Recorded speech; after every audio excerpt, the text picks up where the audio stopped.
Welcome to Greed Confessions, a business channel that talks about money mistakes, wealth building success, secrets, and how to stay broke or build wealth. This channel is about real life money stories and the psychology of behind financial success. Subscribe now because your next financial breakthrough might be just a confession away. Reed Slatkin was about to steal hundreds of millions of dollars, not by robbing a bank or hacking a system, but by asking people for their money and having them hand it over willingly because they trusted him completely. That trust was the entire scheme. Reed lived in Santa Barbara, California, and didn't look like a con man at all. He was warm, personable, and deeply likable. The kind of person who remembers your kids' names, asked how your family was doing, and made everyone feel important. He wasn't a Wall Street executive or a financial genius. He had no formal investment training whatsoever. Reed Slatkin was a minister in the Church of Scientology, and that mattered. Inside close-knit communities, trust works differently. People don't just trust you because you seem competent. They trust you because you share their values and beliefs. Reed understood this perfectly. He wasn't an outsider pitching investments. He was one of them. In the late 1980s, let's go back. Reed quietly began approaching people in his church community with an exclusive investment. Hey, you want to know something? I have this investment for you, but just between me and you, okay? Nothing flashy, just casual conversation after services or over dinner. Let's get some McDonald's. He claimed he was managing money for a selected group of investors and earning incredible returns, 30 to 40% annual year after year. Those numbers were absurd, but nobody questioned them. And with their friend, their minister, someone they prayed alongside. Why would he lie? So people started investing. First a few thousand there, and 100 there, $1, 2, 5, but the amounts quickly grew, and like every successful Ponzi schemes, it worked in the beginning. Reed used the money from new investors to pay the fake returns to early investors. Whoop, whoop. Those investors saw real money landing in their accounts, so naturally they told their friends. The schemes spread through trust, not advertisement, through trust. I trust you, you trust me, invest me your $1 million. So friends recommended Reed to friends, family brought in relatives, wealthy professionals and celebrities joined because someone they trusted vouched for him. And there was just one problem. Reed wasn't investing the money at all. No stocks, no bonds, no real estate, nothing. From day one, the entire operation was a Ponzi scheme. New money came in and old investors got paid out. That was it. There was no secret strategy or hidden genius, just a rotating pile of other people's money, while Reed gained millions off the top. And nobody suspected him because he didn't feel like a scammer. He was sitting across them at dinner, attending birthdays, church events, baptismal of your kids, whatever. People usually don't audit their friends.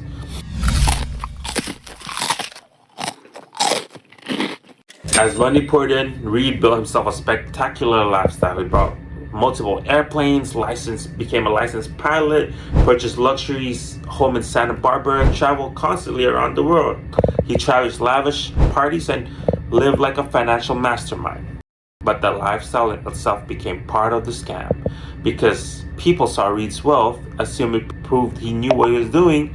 So to become successful, let's join him. And by the late 1990s, the scheme had exploded. Reed was managing nearly $600 million from investors, all built and almost entirely through trust. But every Ponzi scheme eventually collapses because it's not a business, it's a math problem, and new money always has to come in faster than old money comes out. Eventually that becomes impossible, and by the early 2000s, the crack started slowly. That's it. Investors who wanted to withdraw began hearing excuses. Reed told them their funds were temporarily tied up, asked for more time, and people believed him because they thought they knew him. And eventually investors compared stories and realized they were all hearing the same vague explanations. In 2001, the SEC, Security and Exchange Commissions, began investigating, and it didn't take long for regulators to understand what they're looking at. Not a failed investment fund, but a massive fraud. The SEC froze Reed's assets, and truthfully, it unraveled quickly. And around $593 million he raised, only about $240 million had been returned to investors. More than $350 million was gone, spent on plane luxuries, homes, parties, and a lifestyle entirely stolen by money. Reed pleaded guilty to multiple federal crimes, including mail fraud, wire fraud, money laundering, and sentenced to 14 years in prison.